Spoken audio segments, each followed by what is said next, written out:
ସମସ୍ତଙ୍କୁ ନମସ୍କାର।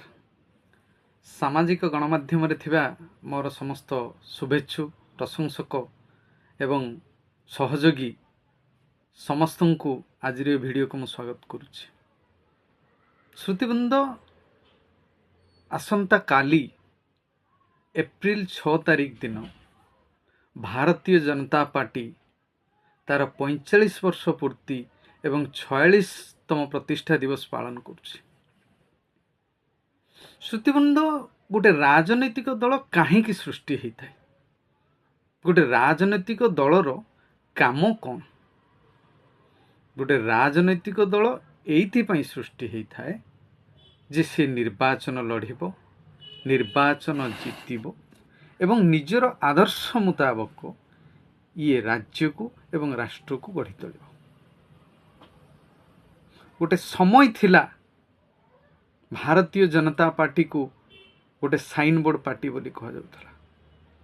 ଶ୍ୟାମାପ୍ରସାଦ ମୁଖାର୍ଜୀ, ଦୀନଦୟାଲ ଉପାଧ୍ୟାୟ ଏଇଭଳିଆ ରାଷ୍ଟ୍ରନାୟକଙ୍କର ନେତୃତ୍ୱରେ ଏବଂ ତାଙ୍କର ଚିନ୍ତାଧାରାକୁ ଆଗକୁ ଆଣି 1980 ମସିହା ଏପ୍ରିଲ ମାସ 6 ତାରିଖ 2 ଜଣ ଯୁଗଜନ୍ମା, ଯେଉଁମାନେ କି ଅନେକ ପ୍ରକାର ଘାତ ପ୍ରତିଘାତ, ବାଧାବିଘ୍ନ, ପ୍ରତାରଣା ସହି ଭାରତୀୟ ଜନତା ପାର୍ଟିକୁ ସୃଷ୍ଟି କରିଥିଲେ ଏବଂ ନିଜର ଲକ୍ଷ୍ୟ ଥିଲା ଯେ ନିଜର ଆଦର୍ଶ ମୁତାବକ ଭାରତବର୍ଷକୁ ଏକ ସମୃଦ୍ଧ ବିକଶିତ ରାଷ୍ଟ୍ରରେ ପରିଣତ କରିବା।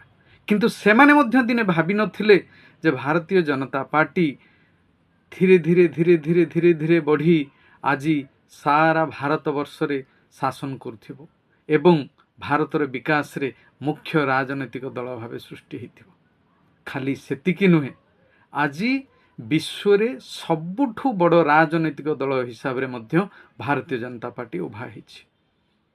ଆମେ ଯଦି ଆମ ହିସାବକୁ ନେବା, 18 କୋଟିରୁ ଉର୍ଦ୍ଧ୍ୱ ସଦସ୍ୟ ଆମ ପାଖରେ ଅଛନ୍ତି, ଯାହାକି ପୃଥିବୀର ସବୁଠୁ ବଡ଼ ରାଜନୈତିକ ଦଳ କମ୍ୟୁନିଷ୍ଟ ଠାରୁ ମଧ୍ୟ 10 କୋଟି ଭୋଟ, ମାନେ 10 କୋଟିରୁ ଉର୍ଦ୍ଧ୍ୱ ଆପଣଙ୍କର ସଦସ୍ୟତା ହେଇଛି।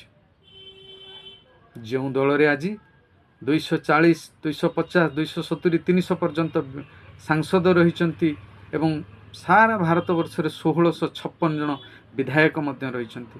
କେନ୍ଦ୍ରଶାସିତ ଅଞ୍ଚଳ ଏବଂ ରାଜ୍ୟକୁ ମିଶାଇ 20ରୁ ଉର୍ଦ୍ଧ୍ୱ ଆମେ ଶାସନ କରୁଛୁ। ତଥାପି ମୋ ନଜରରେ ଭାରତୀୟ ଜନତା ପାର୍ଟି ସେଭଳିଆ ସ୍ଥାନରେ ପହଞ୍ଚିନି ଯେଉଁଟାକି ଆମର ଲକ୍ଷ୍ୟ ଅନ୍ୟ ରାଜ୍ୟ, ଯେଉଁ ରାଜ୍ୟ ଗୁଡ଼ାକ ବାକି ଅଛି ତାକୁ ମଧ୍ୟ ଶାସନ କରି ରାଷ୍ଟ୍ରକୁ ବିକଶିତ କରିବ।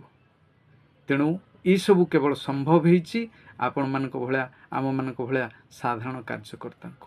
ତେଣୁ ସାଧାରଣ କାର୍ଯ୍ୟକର୍ତ୍ତା, 18 କୋଟି କାର୍ଯ୍ୟକର୍ତ୍ତାଙ୍କର ନିଜର ନିଷ୍ଠାପର ଚେଷ୍ଟା ବଳରେ ଆଜି ଆମେ ସାରା ଭାରତବର୍ଷରେ ଏକ ଶକ୍ତିଶାଳୀ ରାଷ୍ଟ୍ର ଗଠନ କରିବା ପାଇଁ ସମସ୍ତଙ୍କର ଲୋକଙ୍କର ସହଯୋଗ ନେଇ 140 କୋଟି ଭାରତୀୟଙ୍କ ମନକୁ ନେଇ ଶାସନ ଦେଉଛି, ସେବା ଦେଉଛୁ।